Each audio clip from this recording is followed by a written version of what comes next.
Did you like get together every year or something like that to look at the events of the past? The spies report in quite regularly, and on occasion they return to Waterloo Centre. Hmm. Interesting. I have many interesting conversations, Shlomo. All right, all right. In unusual places as well. Hmm. I must say. So, is that a secret? I think it's a secret. That's definitely at the top of the list somewhere. That is really, really true. Of course it's true, Shlomo. What? I don't know what to think. Well, look, I'm not going to look you in the face and lie through my teeth while being recorded on top of everything else yet. No, that's why it's a cool secret. Okay. Come on, man, the best secrets are the true ones. Otherwise, it's like storytelling or fantasies or you know, stuff. Yeah. I wouldn't joke about Nelson Mandela. Like, I wouldn't joke about the collapse of the Soviet Union. I would not joke about the World Trade Center. You know, people died, right? So to lie about such an event, to be funny, is, in my mind, like outrageous. Would be. I didn't do that, but would be outrageous, because it's like you're making a joke on other people's tragedy. And, you know, spies known to me were in the building.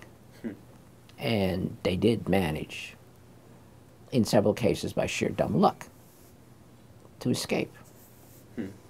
I mean, it was luck, of course. You know, this, you know, being so, you know, being in the elevators, going to have a snack, rather than being where you were supposed to be. That idiosyncratic stuff. Arriving to the World Trade Center late, and therefore not being in the building, because you were a co-op student, you got lost on the way to the World Trade Center. The best occasion of getting lost that you could possibly imagine, don't you think, Shlomo? That was the time to get lost, on that fateful day. So no, I would not joke about stuff like that. I wouldn't joke about that at all. Okay, then. And to hear about the early days of the tech sector, like these great iconic companies that we all know about, to hear from people who participated in early days is remarkable. And it doesn't, not because it has pragmatic value. Occasionally it gives me an observation in the classroom that I can feel confident is correct, based on what my spies have reported. But it is just, it's a matter of wonderment to just see all this stuff. Right. To have people articulately tell you what they were thinking about it. Because it's not so much the facts of the case, it is how people felt about what was happening, about whether they noticed it was or was not a historic moment. And the funny things they tell you, and the weird things, and the plain dumb things that dumb people do all over the world. Dumbness is like an epidemic. But you know why?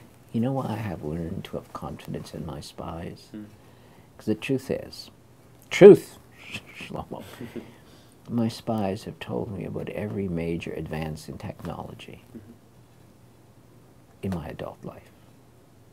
So whether that was the internet, whether that was personal computing, whether that was computer animation, whether it was computer security, whether it was expert systems, whether it was the internet and email and e-commerce, they tell me first.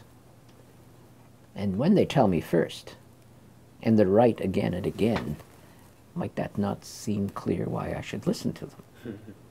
They've proved their alertness. And I am mindful of that. Okay. Well, there you have it. Some mind-blowing secrets. Interesting.